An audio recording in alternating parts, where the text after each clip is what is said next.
Hello class, welcome to Pre-Algebra Lesson 2-1, which is all about rational numbers as decimals.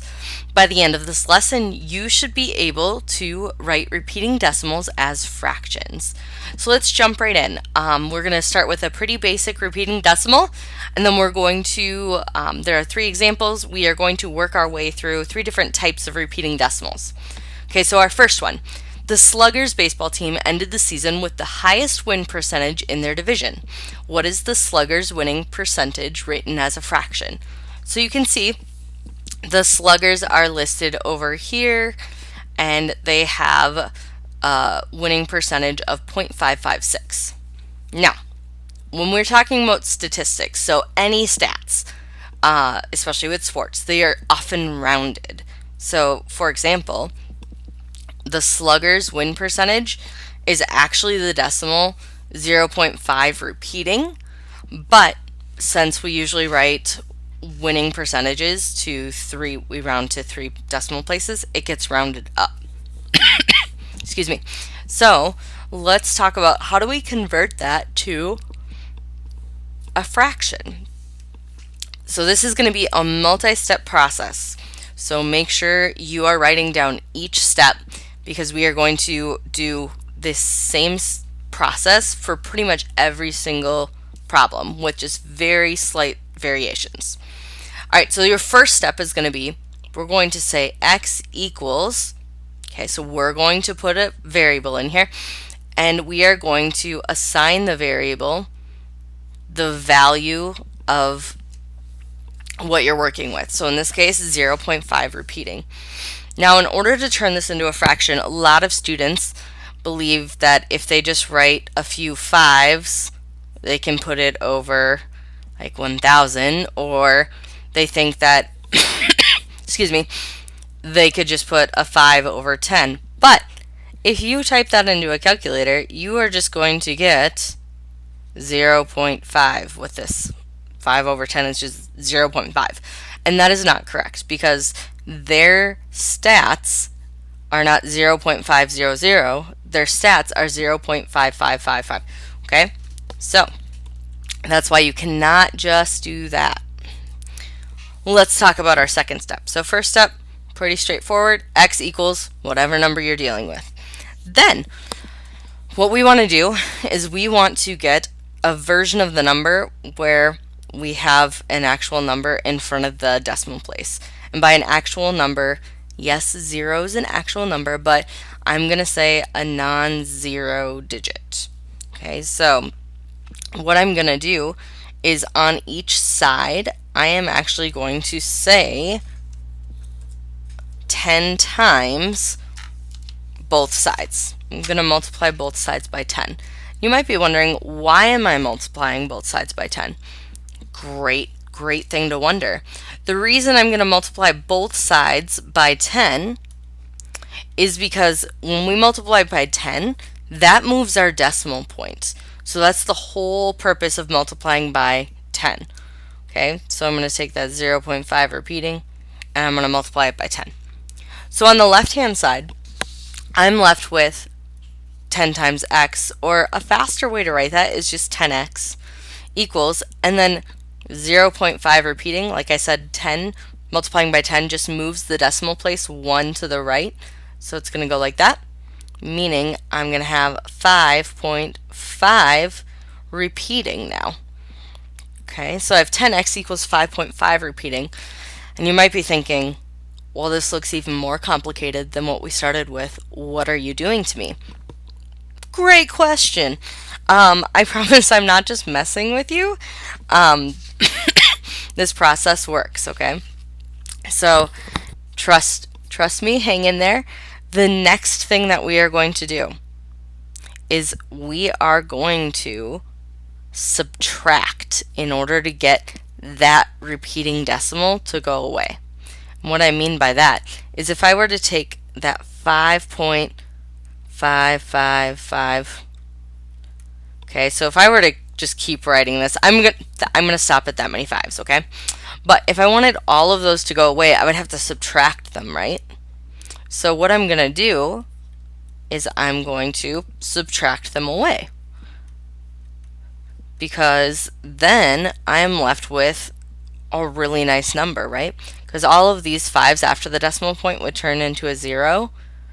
They all just become a 0. And then I'd have 5 minus 0, which is just 5. That number looks much better, right? Okay, so let me show you what the steps are that I just did. I did 5.5 repeating minus, and I'm going to actually change color here.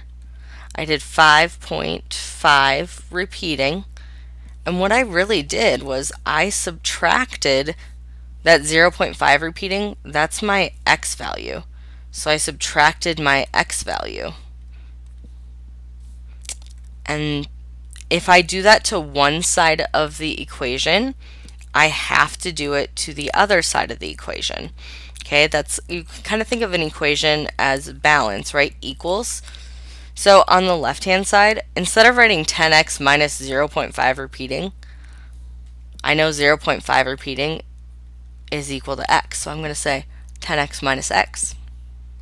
All right, so now on the left, 10x minus x, that is 9x equals, and then we said 5.5 repeating minus 0.5 repeating is 5. Do you see how we have much nicer numbers at this point? Perfect. So then our last step is you turn this into a fraction, and the way you do that is you take whatever numbers with your x and you divide it to the other side. It becomes your denominator.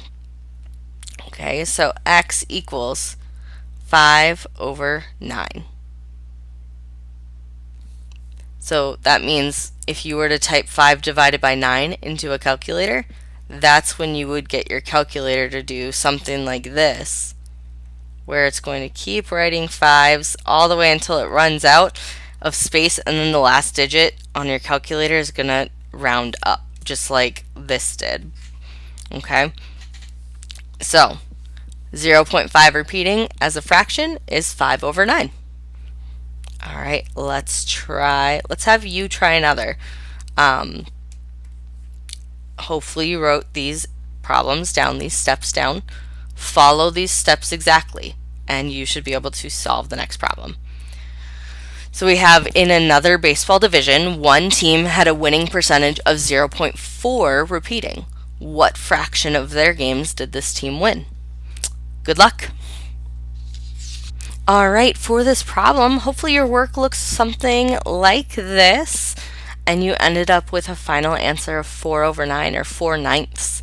If you have questions about that, please reach out for help. I am happy to help you, okay? Now, let's look at this problem here. We have Sabine entered a division expression into her calculator. The quotient is shown on the calculator screen. What expression could Sabine have entered? Okay, so meaning those times that you use your calculator to try to check your work or whatever it is you're doing. So if you were to type like 3 divided by 4, your calculator would say 0.75, right? So what we're trying to do is we're trying to figure out what she typed into her calculator, some possible options. Okay, but her numbers look a little more complicated than that 0.75. We have 0.26 repeating. Now notice that only the 6 repeats, right? That 2 doesn't repeat, so I'm only going to put the bar notation over the 6, and I'm going to say x equals 0.2 and then 6 repeating. My next step is going to look pretty similar. I'm going to multiply by 10 in order to get a slightly better number to work with. So you can see I have 10x equals 2.6 repeating. My third step is still the same. I'm going to subtract x from both sides. So 2.6 repeating minus 0.26 repeating. And if I were to do that 2.6 repeating, so I can write it out a few places, minus 0.26 repeating. So now notice this is going to be a little bit different than before. I can see that all of these sixes, everything there, and then that would continue this way, would be gone. Okay, so I'm left with 2.6 minus 0.2. Remember, for subtracting fractions, line up your decimals. Or not fractions, sorry. Subtracting decimals, line up your decimals. So 6 minus 2 is a 4. 2 minus 0 is 2. So I have 2.4 as my answer there. So 2.6 repeating minus 0.26 repeating is 2.4. And I have 10x minus x, that is 9x. So hopefully this all looks very familiar. The only thing that is slightly different is that now I still have a decimal on the right hand side. So when you get to this stage, if you still have a decimal on that right hand side, you have to multiply by a 10 again in order to keep moving that decimal place. So that way you no longer have a decimal. So 2.4, I only have to move my decimal place one space, so I'm going to multiply both sides by 10. Again, if I had maybe two spaces that I had to move, maybe I had like a 2.45, I would have to move that two spaces. That means I would multiply by 100 instead of 10. But for this problem, we just have 2.4. So 2.4 times 10 would become 24. And then just like on the last slide, x equals 24, and then you put the number that was with the x in the denominator. Okay, so x equals 24 over 90. So this is one expression that Sabine could have typed into her calculator. She could have said 24 divided by 90. Another option is she maybe could have done like a simplified version of this. So maybe she noticed both of those are divisible by 3. So she said 8 over 30. If she typed that in, she would still get this same number. Or maybe she's on a roll with simplifying fractions, and really what she typed in was 4 over 15. Okay, all of these answers are possible solutions for what expression Sabine could have entered. Okay, I want you, as my students, to practice writing your answer in simplest form. That's something we've been working on for the last few weeks, and it's a skill I want you to continue to practice. So note for your homework, always go to the simplest form possible for your answer. Okay, so you might have to do a few extra steps. All right, it is your turn to practice this. I want you to write the repeating decimal 0.63 repeating as a fraction. Good luck. All right, for this problem, hopefully you ended up with 19/30ths as your final answer. That would be the most simplified version of this repeating decimal as a fraction. However, maybe there was an error in excuse me, your simplifying process.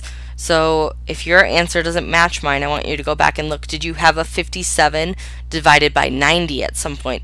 Because if yes, that means you did everything new that you learned today correctly, and it means that your error was only with the simplifying the fraction.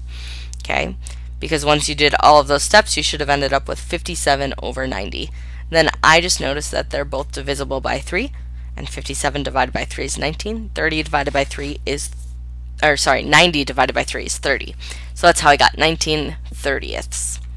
Let's move on to the next problem. So this one, you can see, is kind of a mixture of the last two problems a little bit. You can see I want to write 2.09 repeating as a mixed number. So you can see I have two numbers repeating here, and the process is going to be very similar still. I'm going to say x equals 2.09 with the 09 repeating. I'm still going to multiply, but I'm going to multiply in order to move the decimal. However, when you multiply, you are going to multiply by how many numbers are repeating. So we've practiced with, if you look at this one, we only had the 3 repeating, and on the one before that, we only had a 6 repeating. So we multiplied by 10. So now that we have 2 numbers repeating, instead of multiplying by 10, we're actually going to multiply by 100. So if you have 2 numbers repeating, you multiply by 100. Let's pretend for a moment if you had 5 numbers, 5 numbers repeating, you would multiply by 1, and then you would have 5 zeros, which would be 100,000. Okay? Am I ever going to give you something with 5 repeating decimals? No. I was doing that just to help show you the pattern. Okay. So if I multiply by 100, that means I'm moving this decimal 2 places to the right, so that would be 209, and then I still have that 0.9 repeating after it. Just like before, I'm still going to do 100x, and some of you might be tempted to think like, oh, I wonder if we subtract like 10x now. No. That's not going to change. You're always going to subtract by just 1x. Okay? So 209.09 repeating minus, and then 2.09 repeating. Alright, so on the left hand side, 100 minus 1 is going to be 99x equals, and then I have to figure out what is 209.09, I don't know what number I was going for there. So 209 with 09 repeating minus 2.09. And if you do this correctly, your repeating decimals should always line up to cancel. If you were to only multiply by 10, you wouldn't have where these would line up. You would have a 9 under a 0, and then like a 0 under a 9. So if your decimals, when you line them up, if they don't end up canceling, it means you multiplied by the wrong number. Okay? Now, this works really nice because I look, everything to the right of that decimal place matches. That means it's going to go away. So I'm left with 209 minus 2. That's going to be just 207. So 99x equals 207. My next step is going to be the same as before, where you make a fraction. So I'd have 277 over 99 because that's my number with my x. Okay, I'm really close to being done, but I'm asked to write my answer as a mixed number. So what I'm going to do is I have to say, how many times would 99 go into 207? Here is a hint. Your whole number should always match the whole number from the number you started with, okay? So that means that my whole number is going to be 2. So 99 times 2 tells me that that's going to equal 198. So in order to figure out how many are left over, I would say 207 minus that 198, and 207 minus 198 is 9.